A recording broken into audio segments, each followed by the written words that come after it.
0, 1. Let's get started.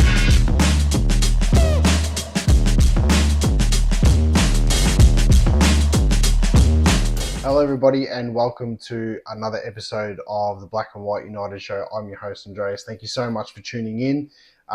Sorry about my absence. I was away for a week, but we have so much to dissect after last night's game. I'm going to go through quarter by quarter, and there's just some other talking points that we're going to touch on. But what a night of football! The opposition wasn't the greatest, but we stopped the talking and we did what we needed to do to set ourselves up for a really hot crack at opening round. So let's get straight to it. So there was a few things that in the first quarter that really impressed me the most. One of the positionings that I loved was Harry Perryman around the back of the pack, getting the ball, feeding it out to the running halfback. That was all the pressure was being put onto the forwards. I love the way that he was able to basically read the pack, read the play, and there was always that option running on the sides, on either side of him. I also found that just in general, in the first quarter, especially that first 10, 15 minutes, our positioning in each contest, every single time the ball hit the deck, was second to none. And it was a bit of breath of fresh air thinking, finally, we haven't had this in 12 months where everyone just looked like they knew what they were doing in the right spot at the right time. The other thing that got me in the first quarter was just the reliability of Dan Houston when he's got the ball. That goal obviously is exactly why we pretty much sold the kitchen sink to get him into the side. But I love the way that he was able to basically just run that half back line. And if you notice during the whole game, not just in the first quarter, we know Nick Dacos dominated. We know Nick Dacos got so many possessions throughout the first three quarters. But the way that Josh played and the way that he was able then to express himself and run off the half-back line was amazing. I thought also in the whole game, Markov did fantastic. But that first quarter, Perryman's positioning, Houston's reliability with the ball is exactly what we were screaming for last season, especially with the fact that Titch was out too and he wasn't able to give us that in and under the pack, grabbing the ball, dishing it off, letting the half-back line run. The first quarter was just a breath of fresh air, and it was good that basically we were playing a proper game against. Look, the opposition wasn't the greatest. As I said in the intro, it wasn't. We did what we were expecting to do. It wasn't like we're playing against a fully fit Brisbane Lions, a fully fit Geelong or anything. We were playing against one of the sides that I think in the next few years are going to obviously be a genuine top side with the youngsters and the squad that they've got. But right now, I think it's our time, and that first quarter showed exactly what we can do. The second quarter, I found that our disposal going into the forward line wasn't the greatest. Richmond did get on top of us pretty much after the first couple of minutes, and they ended up actually overtaking us in the clearances at one stage. We were able to stem the flow as much as we possibly could, but I felt as if they got back, I think, at one stage within 16 points or whatever it was. It might have been towards the end of the second quarter, start of the third, but the way we responded was fantastic. We did look out of position in times in the second quarter, but you'd expect regardless, like the competition is so even regardless of who we play against. So you'd expect sides to come back, but it's how you handle that and how you could sort of stem the flow. And I thought we did a fantastic job of not letting them get in front when they were playing better in the second quarter. And we were able to just hold the play down and do what we needed to do. The repeat entries into the forward line, and I'm going to talk about this tonight on my live, so make sure you tune in. The repeat entries into the forward line in the second quarter when we started to get our hands on the ball a bit better is going to create absolute havoc for the opposition with the triple M's up there. Because if you've noticed, Jamie and Bobby were doing their thing while the big guys were basically working in sync. It creates so much headache for the opposition, and I just want the delivery, like we all do. We want the delivery into the forward line to hit the target. There was a couple of times Jamie Elliott overkicked it. There was a couple of times I think Lockie Schultz overkicked it as well, or it didn't make the distance of the player actually going for the mark. I think it was McStay. So we really need to focus on that part, especially when we're trying to get back on top in the game when the opposition comes at us.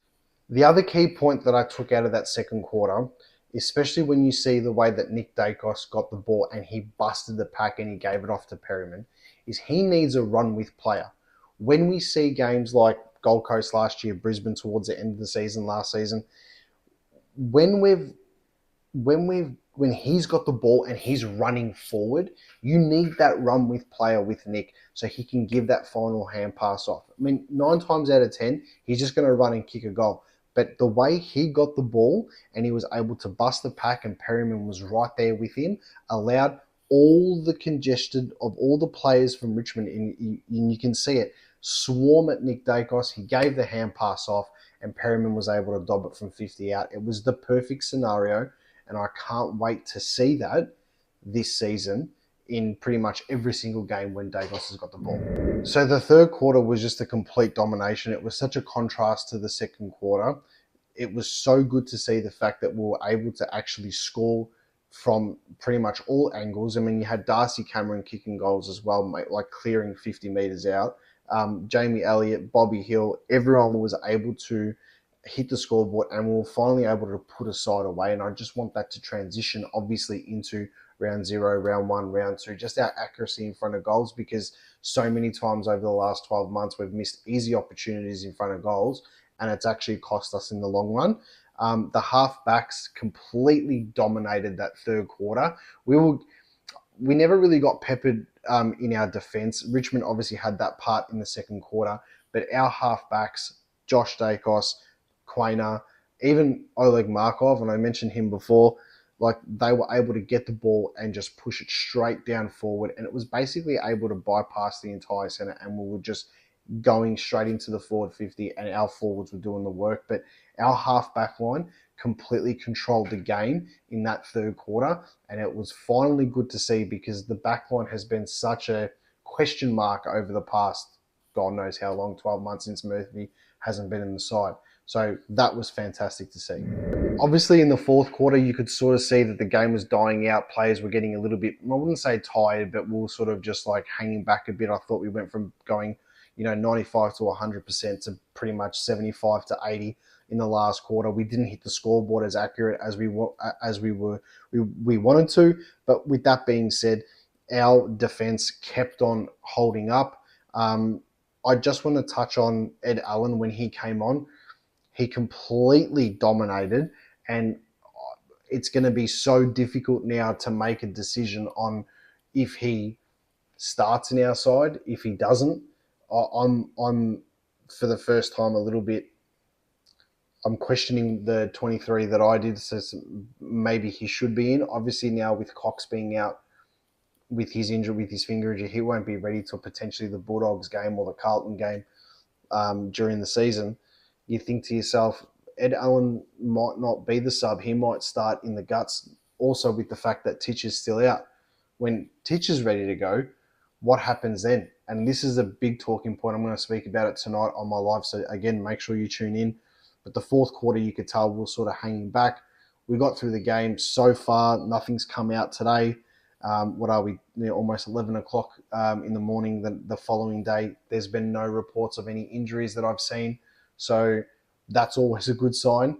But yeah, all in all, it was a fantastic game for us to get that, just to blow the cobwebs out again, just like we did the week before up in the Gold Coast. But obviously this game did mean a little bit more in terms of the structure and how we're going to play and choosing our best side. Frampton and Ned Long didn't get a go, which I thought was a little bit disappointing. I did want to see Ned Long. But the other point that I wanted to make too, the fact that TJ and Jacob Ryan didn't actually play just shows me, or they weren't even on the bench, just shows me that there's still a bit of work there that they need to do to get into the side. I think they will eventually get in at some point during the season, provided, like, obviously you're going to have injury suspensions, rotations or whatever, matchups and stuff, and there's all these different dynamics to all that there. But I'm really feeling that we're going to stick with the most solid possible defense, and Reef McGuinness is part of that. I'm also thinking that Markov might be ahead of them in the queue. He played really well last night, and I was really happy with the fact that even though he's on the rookie list, it didn't deter him at all. But yeah, Ed Allen with that last quarter, that's for me, he's starting. And where he starts, I'm not sure. It could be just on the bench and then get him into it, but he's probably too good to be playing in the twos every single week. With that being said, our VFL team should have a stack side. This year. My best on ground though for last night was Josh Dacos. I thought he was fantastic the whole game, especially off that half back line, and his just disposal and his positioning around the ground was absolutely elite. So just another thing I wanted to touch on. I'll speak about it again in my live tonight, but the Herald Sun's posted what the prices of stuff's going to be at the MCG this year, and I have to just touch on this. So you're talking like a water's going to be $4.90, a hot dog $6, hot chip $6.20, a pie $6.20, $6.20 for a meat pie. Soft drink is $6.50. A beer at the footy is going to be $12. So 4 beers, work that out. You might as well buy a slab and just drink it before the game. I'm not condoning any of that. And like fish and chips, which I wouldn't get myself, but like a bucket of like those 2 pieces of fish and chips at the MCG is going to cost you over $15. I don't understand what the hell is going on, why everything is so expensive. Going to the football should be fun. It shouldn't be an event that you have to save up for God knows how long. What I am going to pump out this season is get yourself down to Pink Lemonade in Richmond before the footy. You can have cheaper drinks, you can have cheaper food or whatever it is, and you can be with a whole bunch of Collingwood supporters. RCCS have signed up a deal with them or whatever they've done to get everyone out there before the game. So I'll be there pre-game for some games as well. So get over there, mingle with all the Collingwood supporters and stuff. It's going to be really good. It's going to be really entertaining before the game, and obviously it's just a short walk over to the G. That's all from me at the moment.